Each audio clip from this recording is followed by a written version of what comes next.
आज हम सभी वाक सूक्तम के बारे में पढ़ेंगे। वाक सूक्तम है वह एक दार्शनिक सूक्त है। आपको मैंने बताया था कि ऋग्वेद में कई ऐसे सूक्त है जो दार्शनिक सूक्त है, अर्थात दर्शन का बीज उन सभी सूक्तों में निहित है। उन सभी दार्शनिक सूक्तों में एक सूक्त है, वो है वाक सूक्त। बहुत ही महत्वपूर्ण सूक्त है। बीए एमए की कक्षाओं में आता है, नेट जेआरएफ की परीक्षाओं में भी आता है। वाक सूक्त के बारे में जैसे मैंने आपको चार्ट में कुछ बातें बताई थी कि यह 10वें मंडल, ऋग्वेद में 10 मंडल है ना, तो जो 10वें मंडल का सूक्त है, 125वां सूक्त है यह। ये जो क्रम है आप याद रखना, 10 125, इसका मतलब हो गया वाक सूक्त है उसका मंडल है 10वां और सूक्त है वो 125वां। उसके बाद में इसके देवता है परमात्मा और ऋषि, ऋषि मतलब देखने वाले, ऋषि है वाक, वाक ऋषि है। उसके बाद में छंद है वो दूसरे में जगती और सब में त्रिष्टुप। इसका मतलब क्या है कि पूरे वाक सूक्त में त्रिष्टुप छंद है दूसरे दूसरे मंत्र के अतिरिक्त। ठीक है, तो दूसरे मंत्र में जगती छंद है, बाकी सभी छंदों में त्रिष्टुप छंद है। विद्यार्थियों, जगती छंद का मैंने आपको लक्षण बताया था। क्या बताया था? इसमें 4 चरण होते हैं और प्रत्येक चरण में 12 वर्ण होते हैं। तो 12 × 4 कुल कितने वर्ण होते हैं? 48। समझ में आ गया जगती छंद का लक्षण। त्रिष्टुप छंद है, त्रिष्टुप छंद है उसके 4 चरण होते हैं और प्रत्येक चरण में 11 वर्ण होते हैं। तो त्रिष्टुप छंद में 44 इसमें वर्ण होते हैं। और मैं आपको एक बात और बता दूं, ऋग्वेद में सबसे अधिक जगह है जिस छंद का प्रयोग किया गया है वो है त्रिष्टुप छंद। यह प्रश्न आपके प्रतियोगी परीक्षा में पूछा जा सकता है कि ऋग्वेद में कौन से छंद का सबसे अत्यधिक प्रयोग किया गया है, वो है त्रिष्टुप छंद। ठीक है, ये तो हुई वाक सूक्त के बारे में सामान्य जानकारी जो आपके प्रसंग में या प्रतियोगी परीक्षा में 1 नंबर का 2 नंबर का प्रश्न आता ही है। वाक सूक्त में 8 मंत्र है। कितने मंत्र है? 8।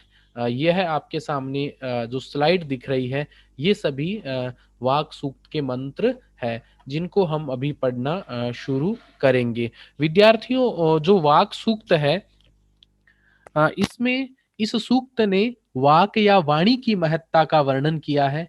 आपको पता है ना, अभिव्यक्ति, हम जो कोई एक्सप्रेशन करते हैं उसका प्रमुख साधन वाणी है। इस सूक्त को इस प्रकार कहा गया है कि वाणी स्वयं को ब्रह्म रूप में प्रतिपादित करके अपना महत्व बता रही है। हम जो बोलते हैं उसका जो साधन वाणी है, उस वाणी को ब्रह्म के रूप में माना है और उसके इंपॉर्टेंस का इसमें वर्णन किया गया है। यह हो सकता है कि इस सूक्त का कोई ऋषि भी हो सकता है जिसने अपने आप को वाणी माना है। ठीक है, और ऐसा कहा जाता है, सायण जी है एक भाष्यकार है, उन्होंने कहा है कि ये जो वाक है ये अम्भृण की पुत्री है। प्रश्न आ सकता है आपके कि वाक है वो किसकी पुत्री है? वो अम्भृण नामक एक महर्षि है, उसकी पुत्री है। इस प्रकार से सामान्य वाक के बारे में मैंने आपको परिचय बताया। अब हम चलते, हमारी कक्षा का श्री गणेश करते हैं प्रथम मंत्र से। प्रथम मंत्र में आप देखिएगा सबसे पहले लिखा हुआ है अहम। क्या लिखा हुआ है? अहम। अहम का यहाँ पर अर्थ क्या है? जो वागाम भृणी, अर्थात जो वाक है, जो वाणी स्वयं अपने आप को बोल रही है, तो यहाँ पे अहम का अर्थ क्या हो गया? वाक। ठीक है। रुद्रे भी, अब देखो, रुद्रे भी, रुद्र 11 होते हैं। रुद्र कितने होते हैं? 11। और रुद्रे भी में तृतीया बहुवचन है, तो इसका मतलब क्या हो गया? मैं वाणी 11 रुद्रों के रूप में। उसके बाद में वसु भी, इसमें भी तृतीया बहुवचन है। 8 वसु, वसु 8 होते हैं, तो ये वाणी क्या बोलती है? 8 वसुओं के रूप में। वसु भी, विसर्ग का स हो गया, शुत्व संधि होती है ना यहाँ पे। चरामी अहम आदित्य उत विश्वदेवई, यह इसका पदच्छेद होता है। तो मैं वाणी 11 रुद्रों के रूप में, 8 वसुओं के रूप में, चरामी अहम। अब देखो यहाँ पे चरामी जो है उसका अर्थ होता है विचरण करती हूँ इस संसार में। 11 रुद्रों के रूप में, 8 वसुओं के रूप में मैं क्या करती हूँ, विचरण करती हूँ। उसके बाद में देखो आगे, चरामी अहम, इसमें यण संधि है। चरामी प्लस अहम का क्या बनता है, चराम्यहम बनता है। तो अहम पुनः अहम आ गया। इसका अर्थ भी क्या है कि वागाम भृणी अर्थात वाणी, उसके बाद में अहम, आदित्य ही, उसके बाद में आदित्य ही में तृतीया बहुवचन है। आदित्य कितने होते हैं, 12 होते हैं। तो 12 आदित्यों के रूप में उत। अब देखो, हाँ, इसके अंदर जो उत शब्द का प्रयोग है, उसका मतलब यहाँ पर होता है कि अ, ये उत शब्द है वो, आपको मैं बताऊंगा कि ये उत शब्द का प्रयोग पूर्णता के अर्थ में प्रयोग किया गया है, और इसके बारे में हम चर्चा करेंगे। आदित्य ही उत विश्वदेव ही, आदित्य और विश्वदेव, विश्वदेव है, उन विश्व देवों के रूप में वाणी क्या बोल रही है, मैं क्या कर रही हूं, विचरण कर रही हूं। उसके बाद में देखो क्या है, अहम में वाणी मित्रा वरुणोभा। अब देखो इसमें मित्रा वरुणोभा लिखा हुआ है। अब देखो मित्रा वरुणो, मित्रा वरुणा और उभा और अश्विना, इस प्रकार से इसका रूप होता है। तो मित्रा वरुणा में द्वितीय विभक्ति है। विद्यार्थियों वैसे क्या होता है कि जैसे इसमें तो क्या होता है, मित्रा वरुणो, राम है रामऊ बनता है, द्वितीय विभक्ति में रामम रामऊ बनता है। पर वैदिक काल की एक विशेषता है, आप ध्यान रखना, द्वितीय विभक्ति में क्या हो जाता है, औ का आ हो जाता है। तो जैसे वैसे होता लौकिक में मित्रा वरुणौ होता है, पर वैदिक काल में मित्रा वरुणा होता है, यह आपको ध्यान रखना है। उसके बाद में अहम मतलब में, मित्र वरुण उभा, इसका मतलब हो गया कि मैं मित्र और वरुण इन दोनों देवताओं को, उभा, उभा का मतलब उभव होता है ना, उभव, उभव का अर्थ दो होता है, तो उभव में भी द्वितीय द्विवचन है, इसलिए इसका भी क्या हो गया, उभा। उसके बाद में बिभर, बिभर्मी अहम इंद्राग्नि, बिभर्मी का यहाँ पर अर्थ होता है धारण करती हूँ, धारयामी। बिभर्मी अहम में यण संधि है, अहम मतलब मैं, वाणी, इंद्राग्नि अर्थात इंद्र और अग्नि को भी मैं क्या करती हूँ, बिभर्मी धारण करती हूँ। अहम में वाणी, अश्विनोभा, अश्विनोभा का मतलब अश्विनव और उभव। देखो एक बात आप इस मंत्र के माध्यम से ध्यान रखना कि वेदों के अंदर द्वितीय विभक्ति है, उसका आ आदेश हो जाता है। यहाँ पर अश्विनव है, अश्विनव उभा ऐसा होना चाहिए, पर अश्विनोभा संधि करके बन गया, होता वैसे उभव है, पर यहाँ पर उभा लिखा हुआ है। यह वैदिक व्याकरण की एक विशेषता है। तो इसका मतलब क्या हो गया, मैं दोनों अश्विनी देवताओं का धारण करती हूँ। विद्यार्थियों में आपको इसका पूरा अच्छे से आपको अर्थ बताने का प्रयास करता हूं कि ये जो वाणी है वो क्या बोल रही है कि अम्भृण ऋषि की पुत्री मैं वाणी 11 रुद्रों के रूप में विचरण करती हूँ। आप इसका एक एक पद के अर्थ समझना। अहम का मतलब हो गया कि जगत के कारण रूप ब्रह्म के साथ तादात्म्य अनुभव करती हुई अम्भृण ऋषि की पुत्री मैं वाणी रुद्रों के रूप में विचरण करती हूँ, वसुओं के रूप में चरामी का विचरण करती हूँ, मैं वागाम्भृणी वाणी आदित्यों के रूप में और विश्व देवों के रूप में मैं क्या करती हूँ, विचरण करती हूँ। आपके समझ में आ गया। उसके बाद में अहम मित्रा वरुणोभा बिभर्म्यहम इंद्राग्नि अहम अश्विनोभा, इसका मतलब क्या हो गया, मैं मित्र और वरुण इन दोनों देवताओं को धारण करती हूँ। इसका अर्थ क्या हो गया, मैं मित्र और वरुण दोनों को धारण करती हूँ। उसके बाद में और दोनों अश्विनी देवताओं को अहम इंद्राग्नि और इंद्र और अग्नि के धारण करती हूँ। अश्विनी और इंद्र और अग्नि इन दोनों को भी मैं क्या करती हूँ, धारण करती हूँ। इस प्रकार से इस प्रकार से विद्यार्थियों आपको मैंने प्रथम मंत्र का मैंने आपको अर्थ बताया। उसके बाद में द्वितीय मंत्र है, वो क्या कहना चाह रहा है, अहम। इसमें भी देखो अहम आया है, ध्यान रखना। इस वाक्य सूक्त में अहम का, पूरे अहम का जहां जहां पर अहम का प्रयोग आया है उसका मतलब स्वयं वाणी है। तो अहम का मतलब इसमें क्या हो गया कि मैं किसकी, ऋषि, ऋषि है ना, कौन से ऋषि है वो, अम्भृण ऋषि की पुत्री वाणी, अपने पिताजी का नाम भी यहाँ पर दिया हुआ है। तो अहम का मतलब हो गया मैं अम्भृण ऋषि की पुत्री वाणी सोमम आहनसम। अब देखो इसमें आहनसम का यहाँ पर अर्थ दो अर्थ होता है।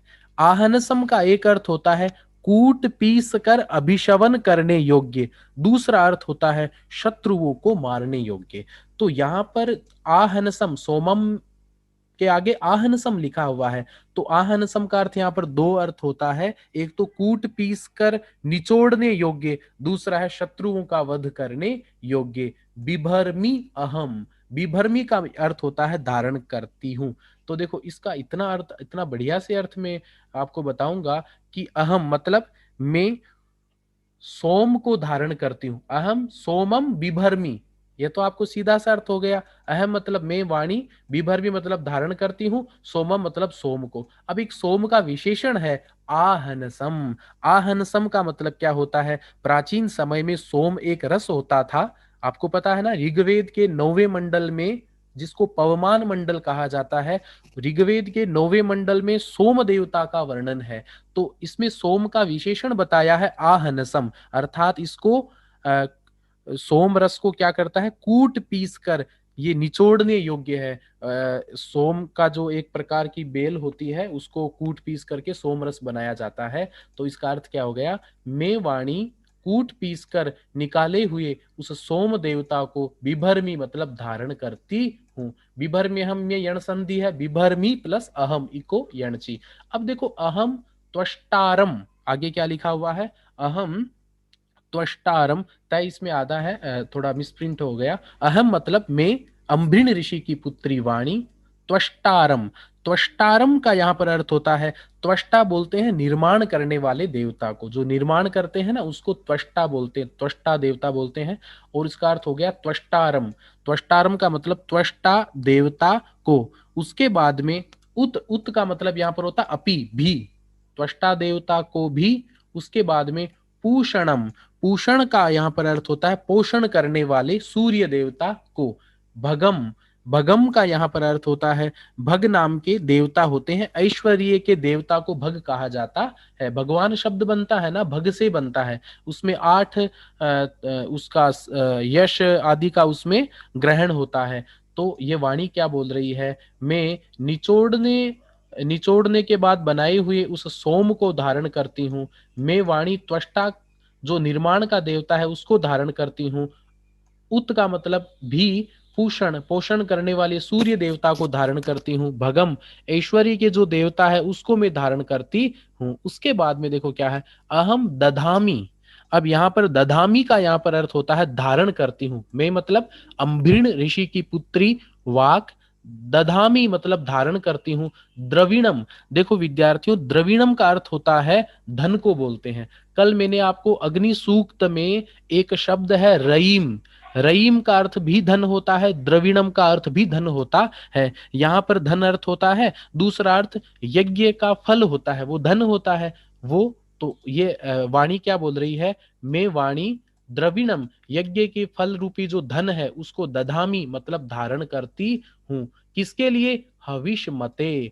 अब देखो यहाँ पे हविष मते शब्द का अर्थ होता है हवि से युक्त, हवि प्रदान करने वाले यजमान के लिए। हविष्मते में चतुर्थी विभक्ति है। कल एक हमने अग्नि सूक्त में शब्द देखा था दासुषे, उसका अर्थ क्या होता है, यजमान आए। एक दूसरा पर्यायवाची शब्द मिलता है आपको यजमान का, हविष्मते, जो हवि प्रदान करता है उसके लिए मैं क्या करती हूँ, यज्ञ का जो फल है धन उसको मैं धारण करती हूँ। उसके बाद में सुप्राव्य, सुप्राव्य का मतलब क्या होता है, देवताओं के लिए सुंदर हवि पहुंचाने वाले। सुप्राव्य का मतलब क्या है, देवताओं के लिए जो हवि है वो पहुंचाने वाले।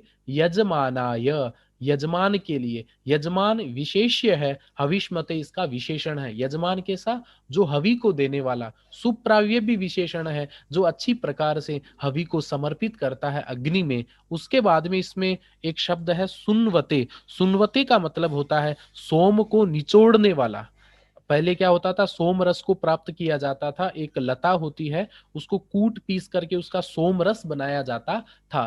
तो वो यजमान भी क्या इसमें सुनवते में भी चतुर्थी विभक्ति है, तो यजमान क्या करता था, उसका सोम रस बनाता था। तो यजमानाय विशेष है, उसका विशेषण एक हो गया हविष्मते, हवि को प्रदान करने वाला। सुप्राव्य, अच्छे प्रकार से वो क्या करता है, हवि को पहुंचाने वाला। सुनवते, और सोम रस को निचोड़ने वाला।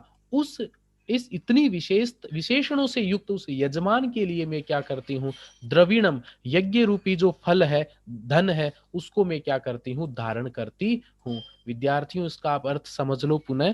कूट पीस कर निचोड़ने योग्य सोम रस को अथवा शत्रुओं को मारने वाले द्युलोक में विद्यमान सोम देवता को मैं अम्भृण ऋषि की पुत्री वाणी धारण करती हूँ। मैं त्वष्टा, निर्माण करने वाले देवता, पूषा, पोषण करने वाले सूर्य देवता, और भग नामक ऐश्वर्य का देवता या ऐश्वर्य के लिए सुंदर हवि पहुंचाने वाले और सोम को निचोड़ने वाले उस यजमान के लिए यज्ञ के फल रूप धन को धारण करती हूँ। इस प्रकार से आपको इसका अर्थ समझ में आ गया होगा।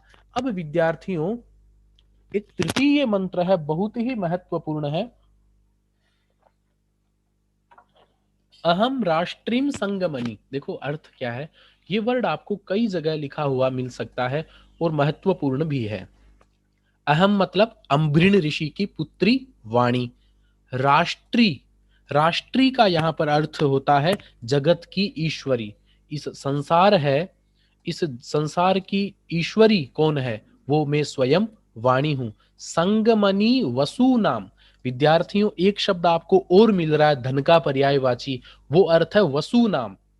वसु नाम में षष्ठी बहुवचन है, इसका अर्थ भी क्या होता है, धन होता है। तो और संगमनी किसको बोलते हैं, संगमनी बोलते हैं प्राप्त कराने वाली। तो मैं क्या हूं, इस जगत की ईश्वरी हूं, वसु नाम, संगमनी हूं। इसका मतलब क्या हो गया, जो धन है संगमनी, उसको प्राप्त करवाने वाली हूं। आपको समझ में आ गया होगा, संगमनी का अर्थ होता है प्राप्त करने वाली। किसको प्राप्त करने वाली, वसु नाम, धन को प्राप्त कराने वाली।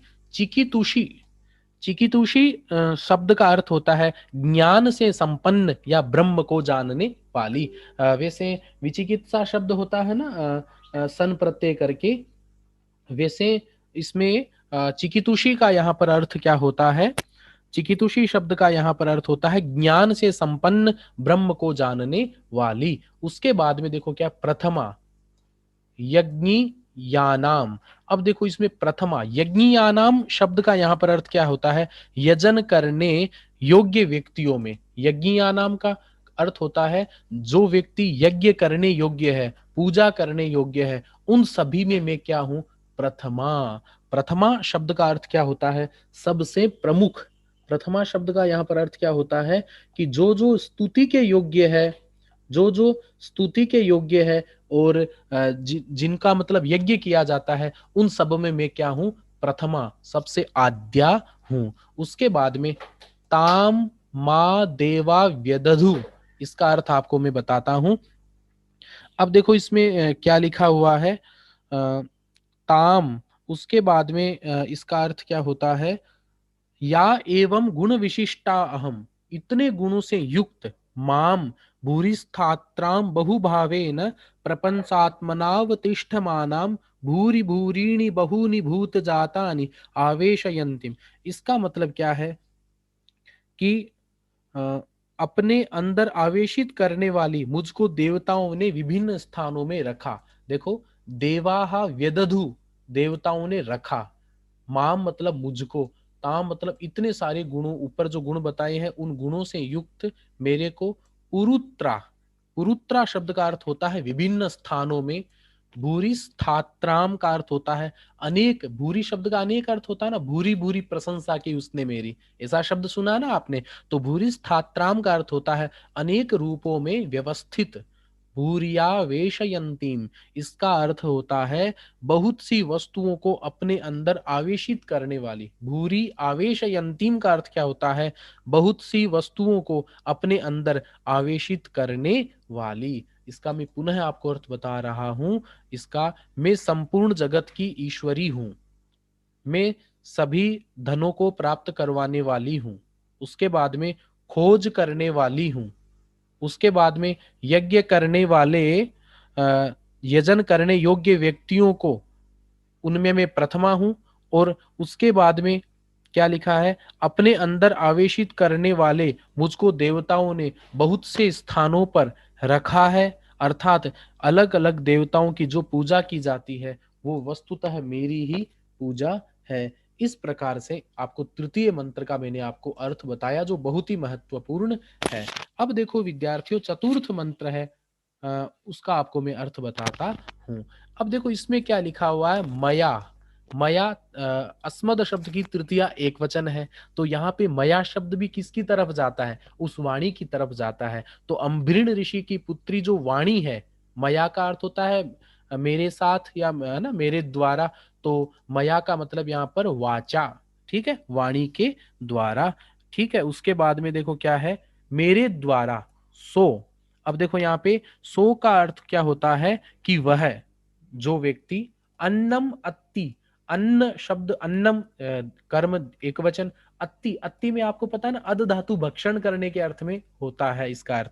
तो इस मंत्रांश का अर्थ क्या हो गया, इस जगत में जो भी व्यक्ति अन्न को खाता है अर्थात सांसारिक भोगों को भोगता है वह मेरे द्वारा ही अन्न को भोगता है। तो मया का मतलब मेरे द्वारा, सह मतलब जो व्यक्ति, अन्नम अत्ति भोजन करता है, खाना खाता है, वो मेरे द्वारा ही उस अन्न को खाता है। यो विपश्यति, जो विपश्यति मतलब देखता है, जो व्यक्ति देखता है अर्थात जो देखता है वह व्यक्ति भी मेरे द्वारा ही देखता है। उसके बाद में क्या है, यह प्राणिति, प्राण शब्द आपको पता है ना श्वास लेने के अर्थ में होता है, तो यह प्राणिति का मतलब जो व्यक्ति श्वास लेता है, एक्सहोल और इनहोल करता है, वो व्यक्ति भी क्या करता है, मेरे द्वारा ही क्या करता है, सांस लेता है। उसके बाद में यह जो व्यक्ति इम शृणोत्युक्तम, अब देखो इसमें क्या लिखा हुआ है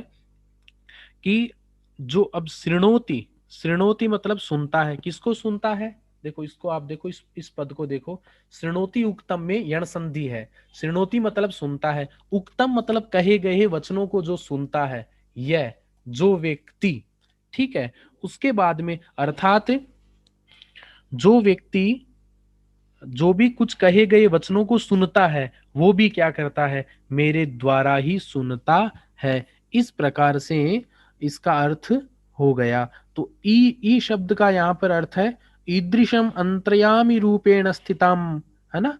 उसके बाद में आगे देखो क्या है, ऐमंतवो, ऐमंतवः शब्द का अर्थ होता है मंतवः मतलब जानने वाले, मानने वाले, ऐमंतवः मतलब नहीं मानने वाले। माम, ये भी अस्मद शब्द का एक वचन माम होता है, मुझको, किसको, वाणी को, किसको, मुझ वाणी को, ऐमंतवः जो नहीं मानते हैं।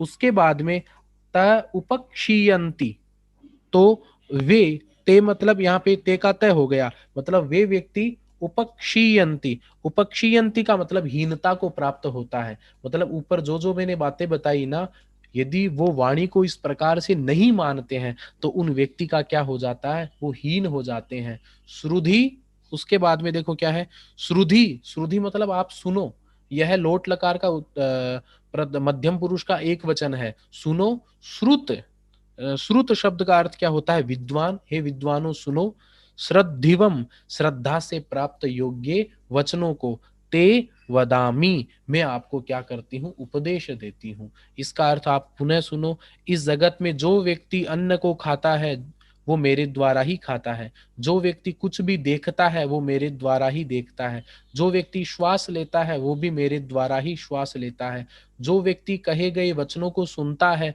वो भी मेरे द्वारा ही सुनता है। इस प्रकार से आगे क्या बोलता है, जो व्यक्ति इस प्रकार से अंतर्यामी रूप से अवस्थित मुझको नहीं जानता है, अमंतव है, मुझको नहीं जानता है, वो व्यक्ति क्या होते हैं, उपक्षीयंती, उनका क्या, वो संसार में हीन हो जाते हैं। इसलिए हे विद्वान मित्र, हे विद्वान मित्र सुनो, क्या सुनो, श्रद्धा से प्राप्त योग्य वचनों को मैं आपके लिए उपदेश देती हूँ। इस प्रकार से विद्यार्थियों इसका अर्थ हो गया। अब देखो अग्रिम जो पंचम मंत्र है वो आपके सम्मुख में आपको बताता हूं।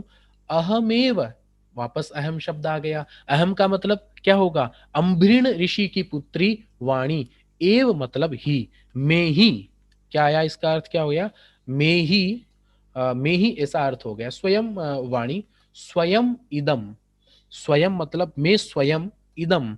अब यहाँ पर इदम का यहाँ पर अर्थ होता है कि वस्तु ब्रह्मात्मकम, अर्थात ब्रह्म का, इदम का यहाँ पर अर्थ क्या होता है, ब्रह्म का। वदामी, वदामी का मतलब उपदेश करती हूँ। उसके बाद में क्या लिखा हुआ है, जुष्टम, जुष्टम का मतलब यहाँ पर क्या है, सेवितम, किसके द्वारा, देवे भी उत मानुषे भी। देखो, जुष्टम मतलब सेवा की गई, किसके द्वारा, देवे भी, देवे भी में तृतीय बहुवचन, उत मतलब भी, मानुषे भी अर्थात मनुष्यों के द्वारा, तो देवताओं के द्वारा और मनुष्यों के द्वारा सेवा की गई। तो इसका अर्थ क्या हो गया, मैं स्वयं ही इंद्र आदि देवताओं के द्वारा और मनुष्यों के द्वारा सेवित इस ब्रह्म का उपदेश देती हूँ। पूरा अर्थ समझ सकते हो आप, मैं ही खुद इस ब्रह्म का उपदेश देती हूँ। और मैं कौन हूं, देवे भी जुष्टम, देवताओं के द्वारा मेरी सेवा की गई है, उत और मानुषे भी, मनुष्यों के द्वारा भी मेरी क्या की गई है, सेवा की गई है। अब देखो अग्रिम मंत्रांश, यम कामये, यम मतलब जिसको, कामये, कामये का मतलब चाहती हूं, अर्थात मैं जिसको चाहती हूं ना, तम तमुग्रम प्रीणोमि, तम मतलब उस व्यक्ति को, तम का मतलब किसको, जिस व्यक्ति को मैं चाहती हूं उसको, उसको क्या करती हूं, तम उग्रम, उग्र का मतलब प्रचंड या उसको सर्वश्रेष्ठ, कृणोमी कर देती हूं। मैं जिसको चाहती हूं ना उसको मैं क्या कर देती हूँ, सर्वश्रेष्ठ कर देती हूँ। तम ब्रह्मांडम, उसके बाद में क्या लिखा हुआ है, तम उसको, सृष्टि की रचना करने वाला ब्रह्मा, तम ऋषिम, और उसको क्या कर देती हूं मैं, भूत भविष्य का देखने वाला ऋषि, तम उस व्यक्ति को, सुमेधाम उत्तम बुद्धि वाला। तो इसका अर्थ क्या हो गया, अब देखो मैं आपको पुनः इसका पूरा अर्थ बताता हूं, मैं स्वयं ही इंद्र आदि देवताओं के द्वारा मनुष्यों के द्वारा सेवित इस ब्रह्म का उपदेश करती हूँ। अर्थ समझ में आ गया होगा। उसके बाद में मैं जिस पुरुष को चाहती हूँ, मैं जिस पुरुष को चाहती हूँ उसको मैं सर्वश्रेष्ठ बना देती हूँ, है ना, और उसको ऋषि बना देती हूँ, भूत भविष्य को देखने वाला और उत्तम बुद्धि वाला व्यक्ति बना देती हूँ। इस प्रकार से पंचम मंत्र का मैंने आपको अर्थ बताया। अब देखो क्या है, अहम में अम्भृण ऋषि की पुत्री वाणी, रुद्राय, रुद्राय का मतलब यहाँ पर होता है कि रुद्र के लिए धनु हूं, धनु बोलते हैं धनुष को, धनु आ तनोमी, विसर्ग संधि है ना इसमें, धनु आ तनोमी, अर्थात मैं क्या करती हूं कि रुद्र के लिए मैं क्या करती हूं, प्रत्यंचा चढ़ा देती हूं, अर्थात जो रुद्र है वो मेरी प्रेरणा पाकर ही क्या करते हैं, अपनी धनुष पर अपनी प्रत्यंचा चढ़ाते हैं। और किसके लिए, ब्रह्मद्विषे, ब्रह्मद्विषे का मतलब वे ब्रह्म या वेदों या ब्राह्मणों से जो द्वेष रखता है उनके लिए मैं क्या करती हूँ, धनुष की प्रत्यंचा को चढ़वा देती हूँ। उसके बाद में शरवे, इसके बाद में शर्वे का, शर्वे चतुर्थी एक वचन है, एक हिंसक असुर था उसका नाम शर्वे था। हंतवा उ, हंतवा उ का मतलब क्या होता है, मारने के लिए। तो इसका अर्थ क्या हो गया कि ब्रह्म से अर्थात वेदों से या ब्राह्मणों से जो द्वेष रखता है उस हिंसक त्रिपुर निवासी असुर को मारने के लिए मैं रुद्र के धनुष की प्रत्यंचा को चढ़ाती हूँ। दूसरा अर्थ यह हो गया कि रुद्र को मैं प्रेरणा देती हूँ कि हिंसक असुरों को मारने के लिए वो धनुष पर क्या चढ़ाए, अपनी प्रत्यंचा चढ़ाए। उसके बाद में अहम अम्भृण ऋषि की पुत्री वाणी, जनाय अपने जनों के लिए, सैमदम, सैमदम का यहाँ पर अर्थ होता है युद्ध, त्रिणोम्यहम यण संधि, मैं क्या, समदम का मतलब युद्ध, अपने लोगों के लिए मैं क्या करती हूँ, समद करती हूँ, युद्ध करती हूँ। अहम मैं, द्यावा, द्यावा का यहाँ पर अर्थ होता है द्युलोक, है ना, आकाश लोक होता है, और पृथ्वी, पृथ्वी लोक, क्या करती हूँ, आविवेश है, व्याप्त कर रही हूँ। विद्यार्थियों इसका बिल्कुल सामान्य सा अर्थ है, बहुत सरल मंत्र है, क्या है, मैं अपने जनों के लिए अर्थात उनका कल्याण करने के लिए शत्रुओं के साथ समदम युद्ध करती हूँ। उसके बाद में मैं क्या करती हूँ, द्युलोक और पृथ्वी लोक को मैं व्याप्त करती हूँ। उसके बाद में विद्यार्थियों अग्रिम जो मंत्र है वो आप देख सकते हैं, अहम मैं अम्भृणी ऋषि की पुत्री वाणी, सुवे, सुवे का मतलब क्या होता है, इस पर उत्पन्न करती हूँ, सुवे का मतलब क्या होता है, पैदा करती हूँ, उत्पन्न करती हूँ। पितरम, पितरम शब्द का अर्थ होता है द्युलोक को या आकाश को। अस्य, अस्य का यहाँ पर अर्थ होता है ब्रह्म के, मूर्धन, मूर्धन बोलते हैं शीर को, अर्थात ब्रह्मा जी के शीर पर मैं क्या करती हूँ, पितर मतलब द्युलोक और आकाश लोक को क्या करती हूँ, उत्पन्न करती हूँ। उसके बाद में देखो क्या है कि अपसु अंतः, मम योनि अपसु अंतः समुद्रे, इसका अर्थ क्या हो गया, अथवा समुद्र अर्थात परमात्मा में जो अप अर्थात व्यापनशील बुद्धियां हैं उनमें मेरा ही कारण है। अपसु अंत है, अपसु अंत है का मतलब समुद्र में अर्थात परमात्मा में, समुद्र अर्थात परमात्मा में क्या है, जो व्यापनशील बुद्धियां हैं, क्या है, व्यापनशील बुद्धियां हैं, वो क्या है, उनमें मेरा ही कारण है, अर्थात मेरे ही कारण से, मेरे ही कारण से जो व्यापनशील बुद्धियां हैं समुद्र अर्थात परमात्मा में। विद्यार्थियों, यहाँ पे समुद्र का अर्थ परमात्मा होता है और अपसु का मतलब यहाँ पर अर्थ होता है व्यापनशील बुद्धियां, वो भी योनि, योनि बोलते हैं कारण को। तो परमात्मा में जो व्यापनशील बुद्धियां हैं उसकी योनि, उसका कारण मैं ही हूं।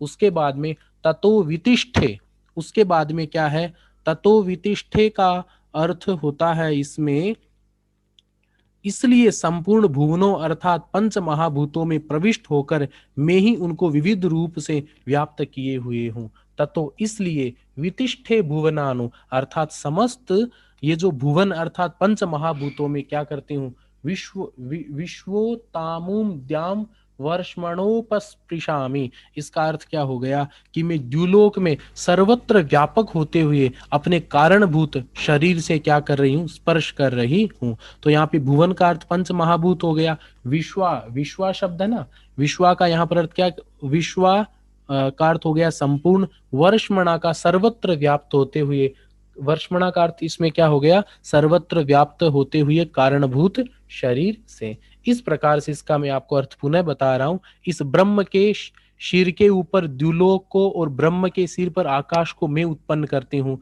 समुद्र अर्थात परमात्मा में जो व्यापनशील बुद्धियां हैं उनमें मेरा ही कारण है। समुद्रों में जलों में मैं ही कारण रूप से विद्यमान हूँ। समुद्र अर्थात अंतरिक्ष और जल शरीर देवों में कारण में हूँ। इसलिए संपूर्ण भुवनों अर्थात पंच महाभूतों में प्रविष्ट होकर मैं स्वयं अपने कारणभूत शरीर से क्या कर रही हूँ, स्पर्श कर रही हूँ।